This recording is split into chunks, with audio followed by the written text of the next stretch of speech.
Alors c'est parti, on voit là tout le matériel ici devant nous avec des tuyaux en cuivre, en alu, des fils en alu, des plaques de zinc et le grand tube qui va faire office de mât pour la grande antenne électroculture que nous avons construit ce jour avec mes deux voisins électriciens à la retraite. Alors on voit, on commence là avec la pointe qui va aller tout en haut, qui est en alu. Il faut la faire la plus pointue possible hein, pour favoriser l'effet de pointe, donc les échanges d'électrons sol-air, air-sol, par le sommet notamment. Et le sommet est en alu pour avoir une grande différence de potentiel avec le mât en cuivre. C'était un travail assez long et il faut que ce soit le plus pointu possible. Ensuite, des plaques de zinc sont préparées pour faire des ailettes, différentes ailettes qui vont être taillées aussi et disposées autour de l'antenne. On s'est basé sur les travaux de Alain Deharbes et Justin Étienne Christoflo notamment. Vous voyez là, on découpe, mon voisin découpe la plaque de zinc. Alors l'avantage du zinc, c'est que ça rouille pas. C'est une gouttière de toiture, hein, vous voyez, hein, qui a été récupérée à la déchette. Et puis on peut assez facilement la faire sur mesure. Le problème du zinc, c'est que quand il fait très très chaud, il a tendance à plier avec la chaleur. L'alu, j'ai pas vu ça avec l'alu, hein. Par contre, donc pour éviter que ça plie, vous allez le voir par la suite, les ailettes, les longues ailettes vont être aussi pliées en deux, comme une feuille en quelque sorte, d'un yucca par exemple. Il y a une nervure centrale et on utilise pour faire ces pointes dans cette antenne hein, majoritairement de l'alu, du zinc et j'ai rajouté un peu de cuivre à la fin. Celles-ci sont pliées et un morceau en bas est gardé pour être collé contre le mât principal en cuivre. Hein. Il faut qu'il y ait du contact, hein, le contact entre les différents métaux permettra les échanges d'électrons. Et vous verrez à la fin avec cette antenne, hein, j'ai pu mesurer des différences de potentiel, une tension et aussi du milliampérage, hein, une circulation d'électrons effectivement entre cette antenne et le sol et la structure dans le sol. Plus l'antenne sera grande, hein, plus il faudra aussi répartir l'énergie dans le sol. Hein. Si vous n'avez pas une grande superficie, vous faites une antenne plus petite. Hein. Là, c'est vraiment une très grande antenne pour grande superficie ou bien qui peut être utilisée aussi pour dynamiser des cuves d'eau dans des expérimentations. Hein. Il y a encore beaucoup à découvrir. Hein. Ensuite, on prépare une sorte de cale pour mettre le radiateur qui va être sur le tube en cuivre aussi. Hein. Le radiateur est là pour capter les électrons des gouttes d'eau quand il pleut. Hein, en fait, des gouttes d'eau vont tomber sur le radiateur et des électrons pourront être captés. Hein. Vous savez que la pluie peut être chargée hein, aussi, on l'a vu hein, sur la partie écologie électromagnétique. Alors là, ensuite, vous voyez, l'idée qu'il a eue, mon voisin, là, c'est de couper des petits morceaux de cuivre d'un tube et d'en couper même plusieurs pour les assembler et faire en sorte qu'il y ait bon contact pour ensuite mettre sur le mât de 5 mètres, comme vous allez le voir. Alors il dessine des sortes de gabarits à la taille de la pièce, où le radiateur va être positionné dessus. Et puis on coupe ensuite à la scie à métaux. Plusieurs morceaux vont être découpés. Hein. Voilà, un morceau va être coupé, un morceau comme ça va être coupé en deux hein, pour faire des demi-cercles. Et ces demi-cercles vont être assemblés. Même pas là, il a gardé un cercle entier qu'il a découpé juste d'un côté. Il lui donne la forme bien pour être connecté avec le tube, comme vous l'avez compris. Et c'est donc maintenant qu'il les recoupe effectivement en deux. Deux moitiés qui vont s'assembler.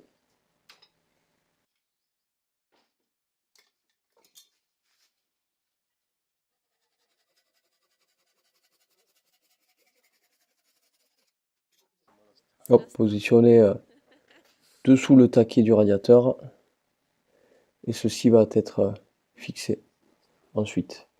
En parallèle, Gilles commence à assembler, vous voyez, des morceaux d'alu, des morceaux de piano et les bouts de tôle en zinc sur la première barre en alu, la grosse barre en alu pleine qui va être sur le haut du tube.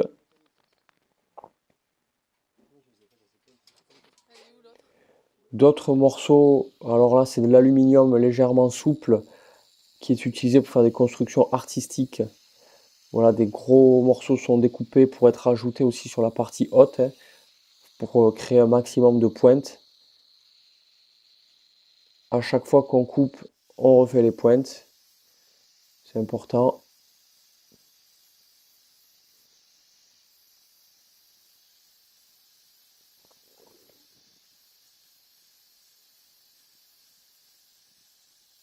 Et là, on a du Ligarex qui va être utilisé. Ligarex utilisé donc par les électriciens sur les poteaux électriques, hein, on le voit, hein. Et ça permet en fait d'avoir quelque chose qui tient très très bien. On pourrait utiliser autre chose, mais là voilà, c'est ce qui a été utilisé. En parallèle, on revient sur le radiateur qui avance. Vous voyez, il a été fixé avec du Ligarex aussi. Et on commence à le positionner sur le tube.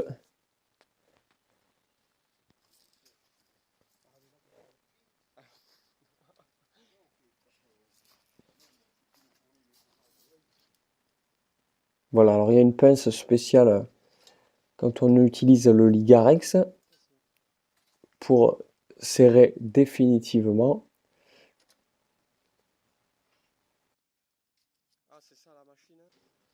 Voilà, le but c'est qu'il y ait le plus de contact possible, que ça tienne bien, parce que voilà, là ça va quand même monter le sommet à 8 mètres de haut, hein. C'est soumis aussi au vent. Quand il y a du vent, ça fait bouger un peu le métal, ça fait du coup bouger aussi en quelque sorte la matière. Ça peut créer des circulations d'électrons, hein. Là, on voit un thermorétractable qui est disposé. Thermorétractable qui peut être utilisé pour isoler aussi. Là, en le chauffant, hop, il va se rétracter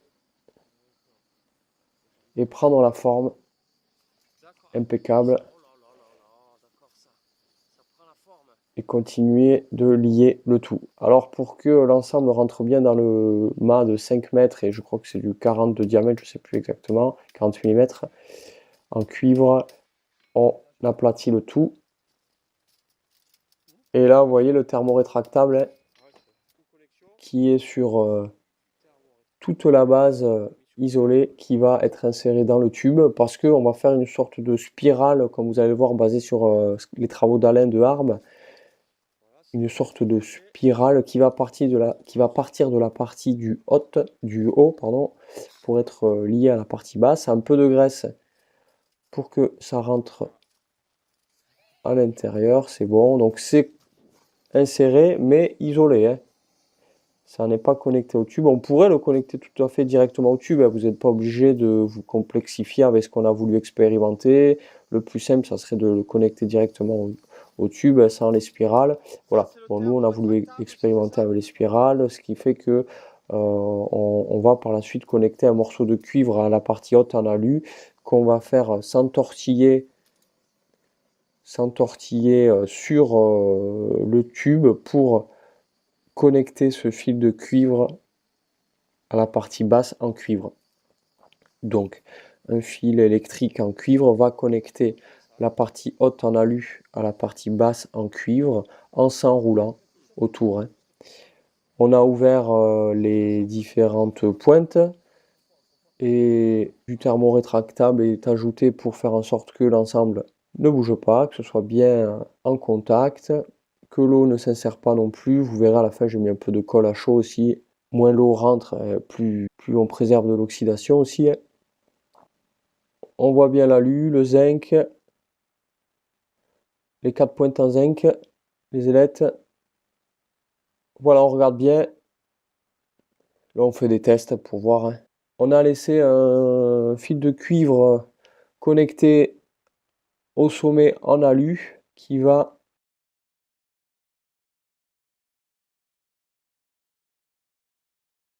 être connecté à un autre fil de cuivre, comme je vous disais, qui va faire la spirale descendante. Malheureusement, ça, je ne crois pas l'avoir filmé. Mais voilà, tout simplement, vous voyez le fil qui pend là, il y en a un des deux fils qui sera connecté à la spirale. Et l'autre fil, on a laissé juste pour des expériences, il sera connecté directement à un fil descendant sans spirale qui ira jusqu'en bas pour faire des mesures. On prépare l'installation du radiateur. Il va être positionné en face d'une pointe en alu, hein. On aurait pu faire cette pointe en matériau ferromagnétique parce que cet axe va être positionné face à l'axe du champ magnétique, hein, et la pointe en direction du sud géographique parce que le champ magnétique va du sud géographique vers le nord. Alors, avec un matériau ferromagnétique, la Lune n'est pas magnétique, hein. Avec un matériau ferromagnétique, on pourrait avoir la barre qui se magnétise à terme, hein, en étant aligné dans l'axe du champ magnétique naturel terrestre. Voilà, on a la partie du haut, on a le radiateur, on a des pointes souples pour bouger avec le vent.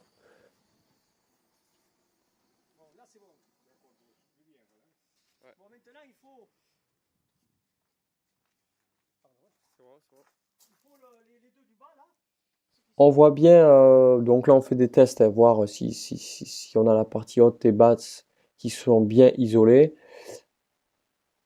Et la connexion entre la partie haute et basse se fait bien par le câble, hein. Vous voyez que on va ensuite le bout dénudé connecter au tube en cuivre. Bon, c'est pas obligatoire de faire ça, je le répète, là on a voulu faire ça pour faire les expériences en lien avec les travaux d'Alain Deharme pour que cette spire crée une poussée aussi supplémentaire magnétique. Voilà, l'antenne, là où on est arrivé, l'antenne montée. Je vous renvoie à aller voir sur la chaîne YouTube Permafutur antenne atmosphérique avec Alain Deharme. Vous verrez un peu cette histoire de spire. Voilà, on était super contents. On voit bien que ça va bouger avec le vent, hein.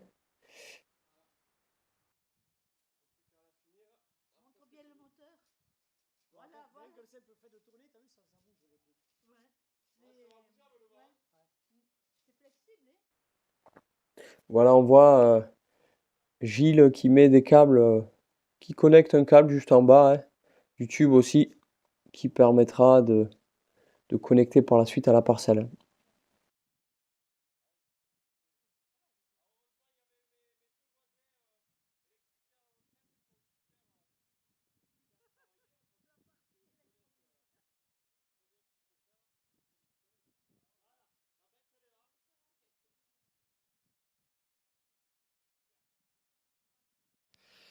Alors voici l'antenne, c'est presque fini, c'est pas totalement fini, mais là on a donc 5 mètres le tube, et puis en haut, voilà tout un système pour favoriser les échanges d'électrons solaire air-sol. Alors avec le radiateur là en alu connecté à la barre, ça va être côté nord, et là côté sud. Et puis on a plein d'alu, plein de pointes pour favoriser l'effet de pointe, un maximum de pointes. Et puis les fils qui sont souples pour à chaque brise, légère brise, bouger là comme ça et faire des mouvements d'électrons. Et je vais rajouter d'autres petits fils, c'est pas fini là, je vais rajouter des fils dans les trous là. Voilà, il y a encore un peu de travail, mais déjà le plus gros effet là, on a juste une spirale à rajouter. Je vous montrerai un peu plus en détail tout ça. Voilà, on a bien bossé, c'est super.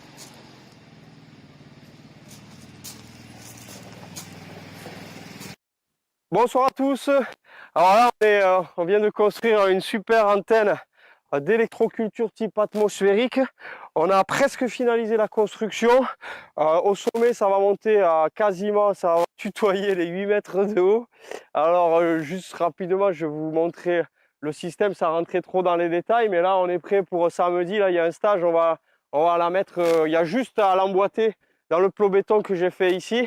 Il y aura juste à l'emboîter. Alors, Avec mes voisins, on a construit ça là, c'est top, antenne qui se rapproche d'il y a 100 ans là, que fait ce qu'il faisait il y a 100 ans avec Justin-Étienne Christopheau et même bien avant. Je me suis inspiré aussi de ce qu'il fait Alain Deharbes. Alors l'objectif c'est de favoriser les échanges d'électrons sol, air, sol avec un fond d'aluminium en haut et puis on a un grand tube en cuivre. Et là on est trop content, c'est génial, le tube il fait 5 mètres de haut, on a tout fixé, un autre mât métallique et puis on a le câble que je vais connecter à des structures spécifiques métalliques dans le sol pour interagir avec les plantes et favoriser la croissance des végétaux. C'est des expériences, ça se base sur ce qu'ils faisaient dans l'ancien temps. Vous avez des vidéos, vous allez sur la chaîne antenne atmosphérique type électroculture et là vous voyez, j'ai creusé un trou d'1 mètre de profondeur. 1 mètre de profondeur là et puis je viens de couler le béton à l'instant. Donc on a mis Gilles, Michel, Léa, Loïc, des personnes voilà, qui ont contribué à la construction de cette super antenne physiquement. Et bien sûr, il y a aussi Alain qui nous a beaucoup conseillé, Alain Deharbes. Il n'y a plus qu'à suivre, ça va monter très haut et puis on va brancher ça. Mes voisins, c'est 2 électriciens à la retraite qui ont aidé aussi. Donc on est sûr que ça fonctionne en termes électriques.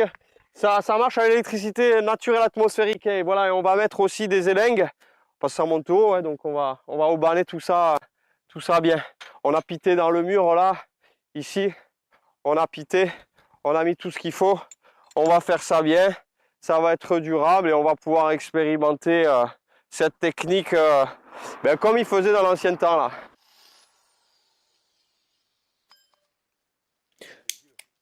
Ouais, on avait eu un petit souci le lendemain. La barre était bloquée dans le béton. Du coup, pour la sortir, on a utilisé... merci les anciens, ils ont plein d'astuces. Avec 2 crics, on a utilisé cette technique pour sortir la barre qui était bloquée sous la pression du béton. Voilà, on revoit l'antenne là avant qu'elle soit montée avec rajouter des fils de cuivre à l'intérieur. On voit, j'ai mis aussi du scotch en alu contre le cuivre pour éviter qu'il s'oxyde et de la colle à chaud là où l'eau pouvait rentrer pour éviter l'oxydation. Voilà, vous voyez les petits fils en cuivre tout souple. Et lors d'un stage avec un groupe,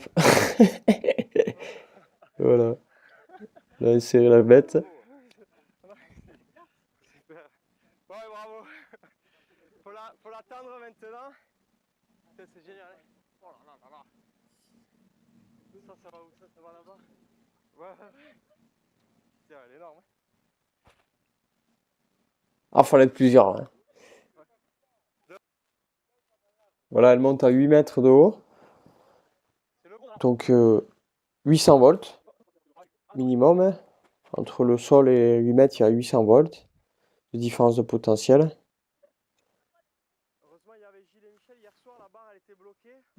Voilà, là on met les élingues pour que ça tienne. Ça y est, la barre est positionnée. Les expériences peuvent commencer.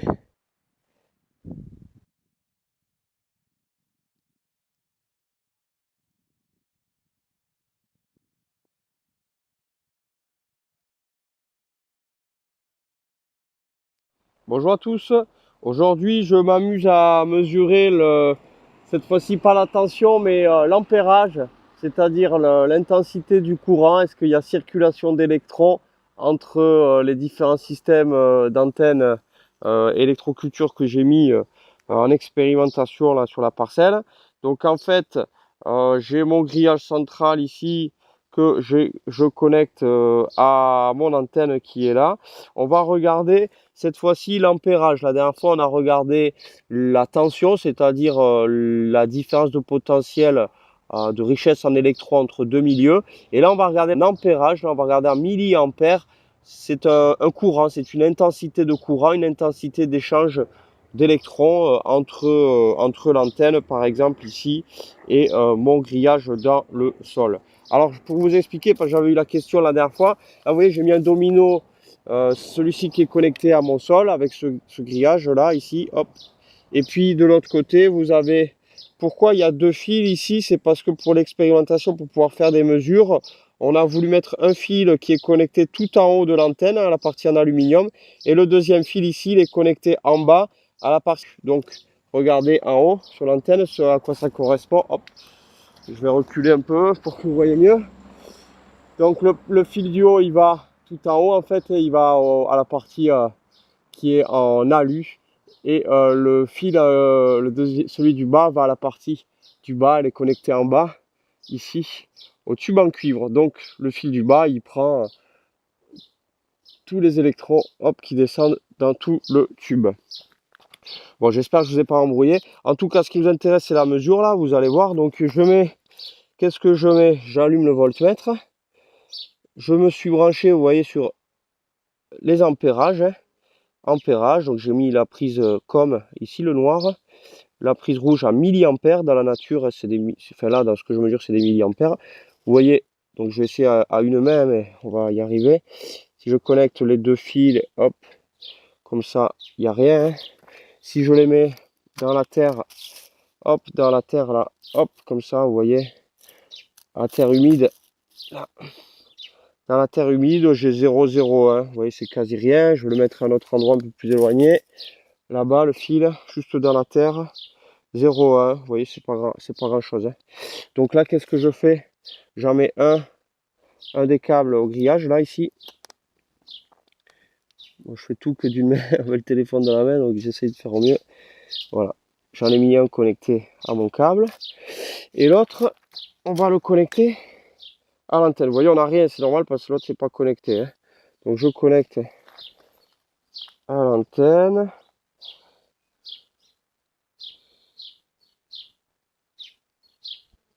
Hop. Vous voyez là-bas là? J'ai connecté à l'antenne. J'ai quand même un 5. 1 ampère 5. Hein. C'est naturel. Hein. Ça montre qu'il y a des échanges d'électrons hein, entre ma grille dans le sol et mon antenne en l'air. 1,5, hein, la LED, c'est 1,2 volts et 0,4 mA. Là, on est en ampérage, on est au-dessus de la LED, vous voyez. Ça montre bien qu'il y a des échanges d'électrons entre la partie de mon antenne du haut et la partie du bas. On va mettre cette fois-ci, hop, on va brancher ça, regardez, à la partie du bas de l'antenne. Qu'est-ce qu'on a? On a un 5 aussi. Et si je m'amusais à brancher, là j'ai débranché de l'antenne, hop, je vais brancher plutôt dans la terre directement. Si je branche le câble, le fil là dans la terre, vous voyez, j'ai pas grand chose. Hein. Bon, il y aurait beaucoup à dire, plein d'autres mesures qui pourraient être faites. Là, je voulais plutôt vous montrer cette fois-ci sous les ampérages, c'est-à-dire l'intensité de courant qui se fait entre l'antenne, l'expérience d'antenne d'électroculture basée sur les anciens écrits de l'abbé Bertholon, Justin Christophe et compagnie et mon système d'électroculture. Voilà, à suivre. Merci.